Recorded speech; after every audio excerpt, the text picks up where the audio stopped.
세례 요한의 사역 시기와 예수님께서 등장하는 시기가 겹칩니다. 그러다 보니까 세례 요한을 향한 인기와 관심이 대단했었는데 그런 마음이 예수님께로 서서히 이동되는 것을 우리가 살펴보게 되는데, 그럴 때 각각의 이해관계에 따라서 어떤 사람은 서운해하기도 하고 어떤 사람은 흥미진진하거나 새로운 도전을 해야겠다라는 결단도 하게 됩니다. 대표적으로 세례 요한의 제자들은 이와 같은 일들이 일어나는 것에 대해서 꽤나 섭섭했을 수도 있을 것 같습니다. 반면에 예수님을 따라다니는 예수님의 제자들에게는 요한을 따라다니던 사람들이 자신들에게 오는 것에 대해서 굉장히 고무될 수도 있고, 우리 주님이, 예수님이 세례 요한보다 뛰어난 분이시다라는 그런 마음이 은근히 안에서 들 수 있었을 법도 싶습니다. 이와 같은 관점의 변화, 어떤 영향력의 변화는 요한뿐만 아니라 요한을 바라보고 있었던 바리새파 사람들에게서도 똑같이 일어나게 되었습니다. 사람들이 예수님에 대해서 집중하게 되니까 이 세례 요한을 음해하려고 혹은 주목하고 있었던 바리새인들도 세례 요한에서 예수님으로 그 주목하는 바가 서서히 이동되기 시작했습니다. 왜냐하면 요한에게보다 더 많은 사람들이 예수님에게서 세례를 받는다라는 소문이 퍼졌기 때문이죠. 그 외에도 사람들에게 퍼지는 소문은 아마 쉽게 알 수 있었을 것이다 라고 싶습니다. 사람들의 시선과 소문, 이것과는 상관없이 주님께서는 당신의 뜻대로 움직이셨는데, 오늘 요한복음 4장에 나오는 한 사람과의 만남을 우리가 살펴보게 될 텐데, 오늘 그 만남의 초입부인 1절서부터 6절까지의 말씀 가운데 오늘 주님이 우리에게도 이와 같은 만남을 허락하여 주시고 우리에게도 이와 같은 특별한 은혜가 있기를 사모하는 마음으로 오늘 우리 말씀을 같이 살펴보면 좋겠습니다. 첫 번째로 오늘 본문에서 예수님께서 우리에게 보여주시는, 주님께서는 사람들의 평판이나 인기나 유명해지는 것이 목표가 아니셨다라는 점을 우리가 분명히 주목하면서 이 본문 말씀을 좀 살펴보고 싶습니다. 오늘 1절에서부터 3절까지 말씀을 보면 이렇게 나와 있어요. 요한보다 예수께서 더 많은 사람을 제자로 삼고 세례를 주신다는 소문이 바리새파 사람들의 귀에 들어간 것을 예수께서 아셨다. 사실은 예수께서 직접 세례를 주신 것이 아니라 그 제자들이 준 것이다. 예수께서는 유대를 떠나 다시 갈릴리로 가셨다라고 이렇게 나와 있습니다. 주님에 대한 소문이 유대에서 점점 더 많은 사람들에게 회자되기 시작했다라는 것인데요. 당시 세례 요한에 대한 인기가 대단했었는데 그 요한마저 훨씬 넘어서게 되었던 것처럼 보입니다. 예수님의 제자들은 이런 시기에 예수님께로 찾아오는 사람들에게 세례를 주었던 것 같아요.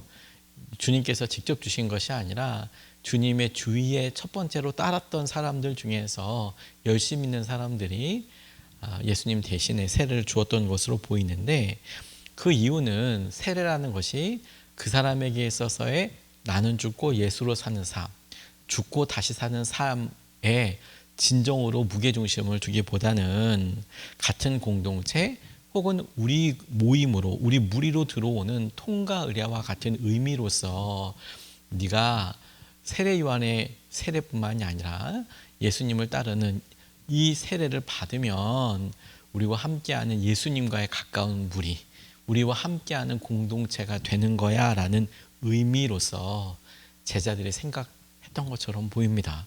그러면 삽시간에 더 많은 무리를 모을 수 있고 사람들이 가지고 있는 관심과 영향력에 대한 어떤 반응들을 더 많이 볼 수 있을 거라는 기대가 자연스럽게 묻어나오는 것이지요. 그러면 여러분, 더 많은 사람들이 함께 할 수 있기 때문이라고 생각했던 이 제자들의 마음이 그렇다고 생각해 본다면 예수님께서 보이셨던 그 다음 행동은 그런 제자들의 마음 혹은 초기에 주님 주위에 있던 사람들이 가지고 있었던 바람과는 전혀 다른 삶의 방향을 보여준다고 싶어요. 뭐냐?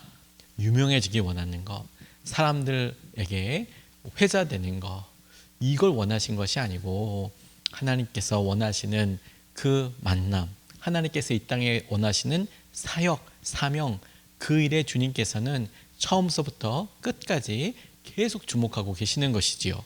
그게 우리가 배워야 할 것입니다. 우리는 의외로 사람들의 평가와 사람들의 시선에 엄청 많은 에너지를 소모합니다. 내가 다른 사람들에게 좋은 모습으로 보이기 원하는 것은 어쩌면 당연한 면일 수도 있죠. 근데 문제는 우리가 거기에 우리가 할 수 있는 많은 역량을 쏟아붓고 있다는 거예요. 다시 말해서 다른 사람들이 인정을 받기 위해서 우리가 가장 소중하게 생각하는 것마저도 심지어는 내려놓거나 포기하면서까지도 그것을 얻으려고 한다는 점이지요. 이건 참 쉽지 않습니다. 제자들에게 보였던 모습이 우리에게는 없었을까요?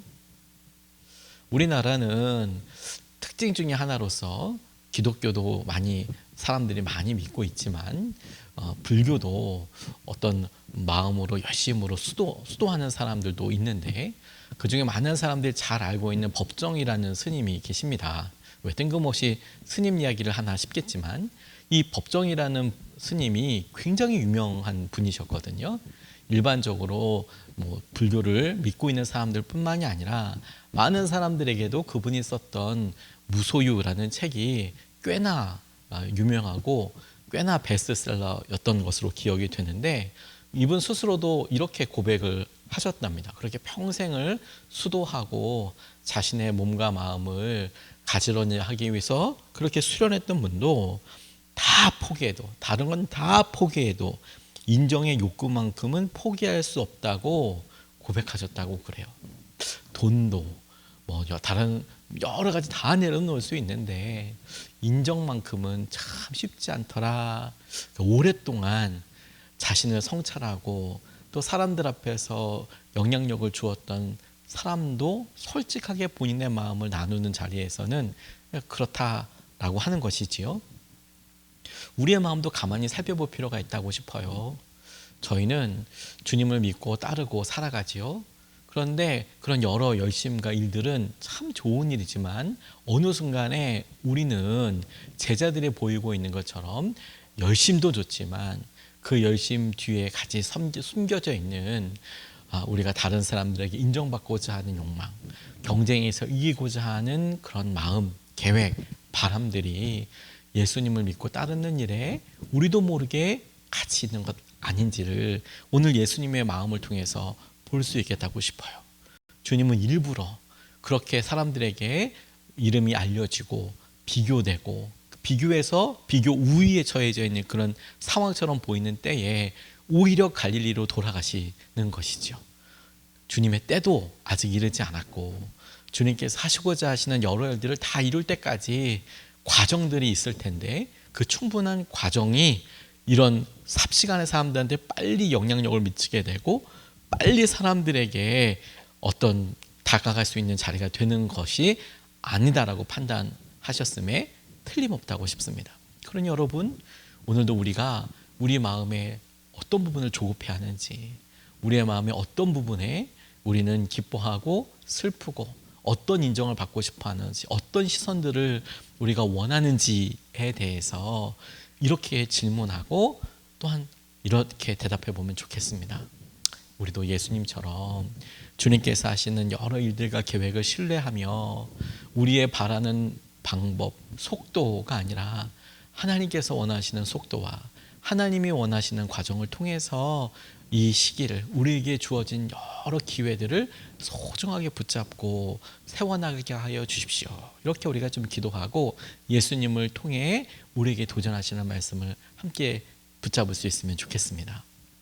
두 번째로 주목하게 되는 것은 그렇게 주님께서 마치 사람들을 피해서 유대에서 갈릴리로 돌아가시는 것처럼 보이는 급박하게 움직이는 이 과정에도 한 사람을 위한 특별한 계획이 드러나는 것을 보게 됩니다. 결과적으로 봤을 때에는 이 사람 때문에 주님께서 이 타이밍에 간 거 아닐까라고 싶을 정도로 근데도 그렇게 생각해 보면 그 중간에 오늘 만나게 될 사람 우리가 이 4장에서 주님께서 만나게 될 사람은 엄청 대단한 사람은 또 아니었어요. 유명한 왕이거나 공무원이거나 군인이거나 이러지 않았습니다. 그럼에도 주님께서는 이 여인과 대화하고 그 여인에게 당신께서 어떤 사람인지를 이제 알려주시는 장면들이 이 4장에 나오게 되는데, 주님께서 이 여인을 만나셔서 대화하기 바로 전까지의 상황을 가만히 보니까 예수님과의 만남이 전혀 예상하지 못했던 곳에서 이루어지게 되더라는 사실을 깨닫게 됩니다. 오늘 5절 6절 말씀을 보면 예수께서 사마리아에 있는 수가라는 마을에 이르셨다. 이 마을은 야곱이 아들 요셉에게 준 땅에서 가까운 곳이며 야곱의 우물이 거기에 있었다. 예수께서 길을 가시다가 피로하셔서 우물가에 앉으셨다. 때는 오정쯤이었다. 사마리아 지역은 지리적으로 그 위치가 유대와 갈릴리 사이에 있는 곳이었습니다. 갈릴리로 돌아가시기 위해서는 반드시 그 길이 사마리아를 통과하게 되어 있었는데, 사마리아를 통과하지 않으려면 해변 쪽으로 가서 지중해 연안으로 가서 이동하는데 그건 그야말로 아주 멀리 돌아가는 그런 상황이 됐지요. 그래서 사마리아를 보통 통과하게 되셨는데, 그 사마리아로 가는 길에 수가라는 성이 있었다는 이야기입니다. 그 마을이 거기에 있었을 때 그곳은 야곱의 우물로도 유명했습니다. 왜? 그곳이 세겜이었기 때문에 그렇습니다. 야곱이 요셉에게 특별히 주었던 곳이기도 하죠. 세겜. 왜냐하면 야곱에게 있어서는 그가 멀리 아버지 집을 떠나 있다가 돌아와서 원치는 않았지만 자기 딸이 너무 안타까운 일을 겪게 되고, 그래서 자기 아들들이 이 세겜성에 있는 사람들과 아주 끔찍한 복수국을 했던 곳이기도 했고, 여러 이야기가 내려오는 곳입니다. 세겜성이 바로 이 야곱의 우물이 있는 곳이었습니다. 야곱이 살았던 곳이었고 그리심산 동쪽에서 위치하고 있어서 구약에서 말하는 그 세겜 지역, 이스라엘 백성들이 출애굽해서 돌아왔던 그 지역의 우물로 유명한 곳이었습니다. 이 우물가에 앉으신 이유가 필요하셨기 때문이라 성경은 이렇게 밝히고 있습니다. 유대 지방, 구체적으로는 예루살렘으로부터 이곳 수가성까지, 이 세겜까지의 거리는 직선 거리로만 대략 50km 정도 된다고 해요. 적지 않은 거리죠. 하루에는 도저히 걸을 수 없는 거리이고, 학자들이 추측하기에는 예루살렘에서 떠나셔서 대략 이틀에서 3일 정도가 되는 그런 과정이 아니셨을까, 이렇게 추측합니다. 산간지방을 통과해야 했기 때문에 그렇게 멀리 걸을 수는 없었거든요. 그래도 주님 보시기에 그 긴 여정을 걸어가시기에 상당히 필요한 시간이 아니셨을까. 그리고 새벽부터 걸어서 해가 뜨는 여정 중에는 움직이시는 것이 쉽지 않았기 때문에, 그러니까 이때는 아침부터 걸어와서 굉장히 필요한 시간이었다, 이렇게 우리가 생각할 수 있습니다. 그런데 여러분, 목적지까지 가려면 들러야 하는 곳이고 걸어서 가야 하기 때문에 주님께서 정말 필요하시기 때문에 그곳에 머물러 있으셔야겠다, 이거 다 당연해 보이고 다 이해가 가는데, 주님이 이곳에서 기가 막힌 만남을 앞두고 계신 것이지요. 이 4장을 다 살펴보고 나면 정말 주님이 이 한 사람과의 만남을 위해서 일부러 이렇게 오신 거 아니야? 이런 생각을 해도 이상하지 않을 만큼 주님께서 그곳에서 만나게 된 이 사람과 함께 기가 막힌 그 사람의 갈증을 주목하시고, 그리고 주님께서 답이 되시는 것을 보게 됩니다. 그렇게 살펴보니까 저는 이렇게 적용이 되었습니다. 주님이 여러분들과 저를 각각 어떻게 만나 주셨나, 우리가 의도하고 기대했던 그 자리에서 만나 주신 적도 있지만, 주님이 우리를 만나 주시는 바로 그곳은 우리가 도저히 예상도 못하고 그런 일이 있을까 생각하지도 못했던 곳에서 의외로 주님이 만나 주시는 일들이 많이 있었다라는 점을 떠올려 보게 됐어요. 지금 오늘 이 만나게 될 사마리아의 여인도 딱 그와 같은 상황이라고 싶습니다. 다 우연 같지만 적어도 이 사마리아 여인은 우연처럼 생각되지 않았을 것 같습니다. 저는 사마리아의 여인의 입장에서 오늘을 좀 생각해 봤으면 좋겠어요. 하나님께서 오늘 사마리아 여인처럼 우리에게 이렇게 찾아오시지 않을까? 오늘 주님을 만나는 날이 될 수도 있지 않을까? 이런 기대를 해보게 됐습니다. 오늘 목사님께서 호텔에서 머물면서 집회를 전하고 계시는데, 오전 집회가 끝나서 이제 너무 힘들고 이제 피곤한 상태로 숙소로 돌아오셨는데 오전에 나가실 때 조금 부탁을 이렇게 좀 드렸다는 거예요. 이제 날마다 계시니까 수건이나 이런 걸 좀 바꿔주세요. 이렇게 이야기를 부탁을 드리고 프론트에 부탁을 하고 나갔는데, 근데 이렇게 갔다가 돌아왔는데 여전히 청소가 안 돼 있더라는 거죠. 순간적으로 마음이 좀 많이 상하더랍니다. 부탁을 좀 드렸는데 프론트에, 근데 이게 왜 잘 처리가 되지 않았을까? 그래서 뭐라고 다시 자기가 컴플레인을 해야 될까? 이런 생각을 하고 있는데 그 순간에 옆방문이 열리면서 동양인 자매가 이렇게 들어오더라는 거예요. 그리고 이 목사님을 향하여서 안녕하세요 목사님 하고 인사를 하더라는 겁니다. 너무 당황했죠. 본인이 워킹 홀리데이로 여기 와서 일하고 있는데, 그런데 그날은 늦어져서 이제 막 이 목사님 방을 치우려고 한다는 거예요. 그날은 늦어져서 이렇게 됐다고. 그러면서 이 목사님을 보고 목사님 제가 페이스북 친구예요. 목사님께서 이 호텔 묵으신다는 것을 어제 알았어요. 꼭 뵙고 싶었어요. 근데 이렇게 만나니 꿈만 같아요. 저 오늘 이곳에서 일하는 마지막 날이에요. 이렇게 이야기하더라는 거예요. 이분이 순간이지만 너무 깜짝 놀랐답니다. 본인이 어떤 모양이라도 프론트에 막 항의하고 그랬으면 이거 어떻게 됐을까? 오늘 마지막 날이랐는데 자기를 이렇게 만나고 기다리고 있었다는데 큰 실수를 하게 할 뻔했구나. 이건 사람 사이의 만남에서만 일어날 수 있는 일이 아닙니다. 하나님께서 우리에게 축복하시고 우리를 만나주시는 그런 과정도 만남도 딱 이와 같지요. 우리로서는 상상할 수 없을 그 만남에 주님은 당신의 계획과 당신의 상황을 가지고 이미 우리에게 다 찾아오고 계시는 것이지요.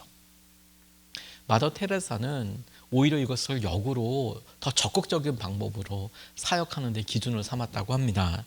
오히려 그가 캘커타 빈민가에 버려진 사람들에게 헌신을 하려고 할 때 주위 사람들이 어떻게 그렇게 한결같이 그와 같이 할 수 있냐라는 질문을 받았을 때 이런 식으로 대답했다는 거예요. 먼저 예수님을 생각한다는 거죠.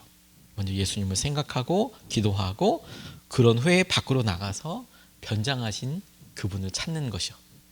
예수님을 찾아서 내가 오늘 만난 가난한 사람, 예수님의 변장하신 모습으로 내가 믿음으로 보고 섬기게 되는 것이지요. 주님께서 우물가에 이와 같은 모습으로 와 있을지 누가 알았겠습니까?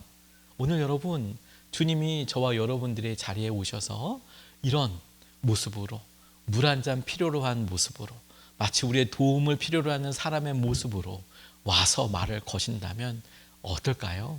그런 생각을 해본다면 오늘 우리의 만남을 우리가 역으로 믿음으로 이렇게 기도할 수 있겠다고 싶어요. 주님, 우리도 오늘 찾아오실 예수님을 기대합니다. 오늘 누굴 만나든 오늘 만나야 될 사람들 가운데 있을 주님을 우리가 의지하고 최선을 다해서 섬기고 사랑하게 하여 주십시오. 이렇게 우리가 좀 같이 기도하고 적용할 수 있으면 좋겠습니다.